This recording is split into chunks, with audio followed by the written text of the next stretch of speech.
Hey! Yo, hey everyone, Andrew here, bringing you another video review, and today we're going to be doing Green Lantern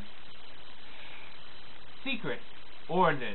Remember, it's a secret, so you can't really tell anyone. Take a look at this comic cover right here. Now, Green Lantern Secret Origin is a Green Lantern story that I really hold it out on buying, and I kind of regret doing so. The reason why I didn't buy this right away is because this is a retelling of Hal Jordan's origin. In a modernized, updated version, done by Geoff Johns, who is a fantastic writer. But the thing is I already have a good Green Lantern origin, and that would be Green Lantern Emerald Dawn. And also this Emerald Dawn too, but I don't have that. See, it's ridiculously rare and ridiculously expensive. Buying Emerald Dawn 2 makes it look like buying Batman Legacy like buying a GameStop used game. It's just ridiculous how expensive it is. I think the cheapest one online is $99. What the fuck? Anyway, Emerald Dawn establishes Hal Jordan as a fantastic character, which has a lot of character depth to him. He's not the perfect superhero, but he's a likable one. It establishes Green Lantern Corps, a lot of supporting characters, and the mythos of the Green Lantern. The only problem I ever had with Emerald Dawn was the fact that Hal Jordan is thrown in jail. But besides that, it was a great Green Lantern story that I thoroughly enjoyed. So I said, might as well go out on a whim and buy Secret Origin, and let's see if it holds up to the expectations that was set with Emerald Dawn, the standards that was set with Emerald Dawn. Now, like I said, Secret Origins is an origin story for Hal Jordan. It's a modernized origin story.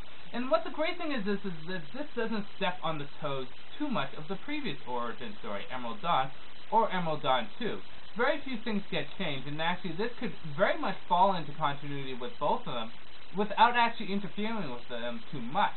However, it does revise a few key plot points, but, it's minor stuff. So, let's just talk about the story. The story starts off like any other Green Lantern origin that we've got for Hal Jordan.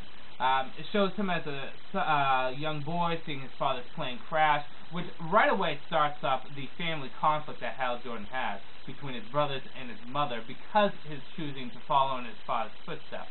We also get the introduction of Carol, who becomes kind of a love interest for Hal, obviously not in this, but you see their relationship starts off very bitter because Hal blames the death of his father on her father, and he blames her because of it.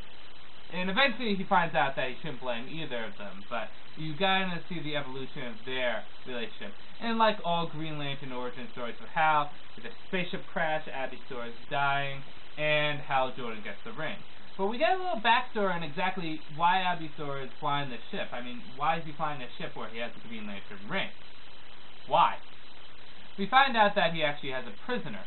See, Abby Sora is starting to get a little bit paranoid of the Blackest Night prophecy, and he goes to a prison place, a prison planet where the survivors of the massacre of Sector 666, yeah, I know, 666, were located, and one of them is, and please forgive me if I can't pronounce his name right, Atrocitus, or Atrocitus. He eventually becomes the leader of the Red Lantern Corps, but he is captured by Abby Sora and tells Abby Sora, your ring's going to fail you. Why are you flying a ship? Obviously something screwed up. Abby Sora goes down, Atrocitus cuts him up and runs away. And he looks for the one who will bring upon the Blackest Night. Abby Sora obviously passes the ring on to Hal Jordan. Hal Jordan flies up, goes, trains with the Green Lanterns, becomes an adequate Green Lantern, and goes back to Earth. Now, one of the Guardians, who takes up a name, contacts Sinestro, the greatest Green Lantern of them all, and tells him to go to Earth to work with Hal Jordan to investigate the death of Abby Sora. Now, this is going against one of the Green Lantern rules, but Sinestro does it anyways, because even though he's the greatest Green Lantern of them all, he doesn't mind sticking it to the Guardians whenever he gets a chance. He goes to Earth and works with Hal Jordan, and kind of doesn't really like Hal Jordan at first. But they come to have a mutual respect for each other and an understanding for each other. See, Sinestro and Hal Jordan's relationship is a unique one, and I'll get into it when I get into the good, the bad, and whether or not you can get it. But the great thing that Secret Origin does is it really establishes that relationship between Hal Jordan and Sinestro that is not done in Emerald Dawn. So you get to really see the establishment between the two and their relationship. you eventually the two find Atrocious or however you pronounce his name. They go into combat with him, and they eventually to take him back to Oa, and they have to face the Guardians, and the Guardians are pretty pissed at them. Now, I won't reveal too much more about the story, but that's basically the story in a nutshell. Let's get into the good, the bad, and whether or not you should get it. Well, good. The writing was great. It really was very good. I have to say, Geoff Johns outdid himself. He really stepped above the standards that were set with Emerald Dawn. And like I said, Emerald Dawn was a great Green Lantern story, but he really did a good job at raising the standards with this. Like I said before, the Hal Jordan and Sinestro relationship, how it was built. The funny thing is, you know, a lot of people have enemies. Batman has the Joker, you know, Superman has the Lex Luthor, Wonder Woman has Ares and Cheetah, you know, all these supervillains that they have, and they generally don't like their supervillains. But the thing is Hal Jordan and Sinestro were friends. You know, Sinestro only considered two people as friends, Abby Thor and Hal Jordan.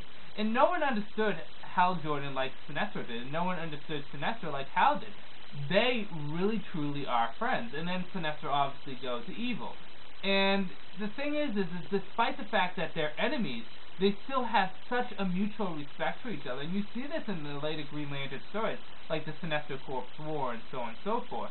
And it really was established here very nicely. It's kind of bittersweet that Sinestro becomes a bad guy, but he's a fantastic bad guy because unlike all the other villains out there, Sinestro truly believes in his heart of heart that he is doing the right thing for everyone. He truly does. And Sinestro is just portrayed as a fantastic character here. It's hard not to like him. I like how Hal Jordan is portrayed here. Again, you know, the kind of the roguish superhero. He's not thrown in jail, which is nice. I'm happy with that. In addition to this stays a little bit more truer to his Silver Age material than the Emerald Dawn did. Like the costumes, I mean, he gets the traditional Silver Age costume, which he starts off with, and eventually Hal gets the, you know, his modernized, updated, and then eventually when he returns, he gets the new Green Lantern suit. But it stays true to kind of his Silver Age stuff. A lot of stuff is laid down here for Blackest Night. Characters like William Hand, Atrocious, stating that, you know, Sinestro plays a major role in the Blackest Night, which he does, becoming the White Lantern. So you see a lot of stuff gets established here, which is nice. Another good thing about this story is it really doesn't step on too many feet. You can place this right with Emerald Dawn, and with the exception of maybe a few points, this really doesn't conflict with it that much. So one could argue both of them kind of still count in continuity. If I'm wrong, tell me, but I mean, with a few minor points, this doesn't step on too many feet. Like, you know, what Hal Jordan does with his powers when he first gets it, obviously that's different, and, you know, a few other things, but for the most part, this does a good job at not stepping on anyone's feet. This is a secret origin. This tells the untold story of Hal Jordan getting the Green Lantern ring. Bad. The only bad I could say is I really wish they would do a secret origin, too, to kind of continue the story to see the downfall of Sinestro. Besides that, this is a really good story. I was ridiculously surprised. Like, I can't even tell you how surprised I was that I liked it so much. I thought it was going to be a good story because Geoff Johns wrote it, but this is really, I have to say, a better origin story than Emerald Dawn. And it's hard for me to say that because Emerald Dawn was such a great origin story, but this did a really good job. I recommend anyone to pick them up, especially if you're trying to get into Geoff Johns stuff. So, Green Lantern Secret Origin. Really good story. You will enjoy it. It's really fun. It really is. With that said, this is Andrew saying peace out for now.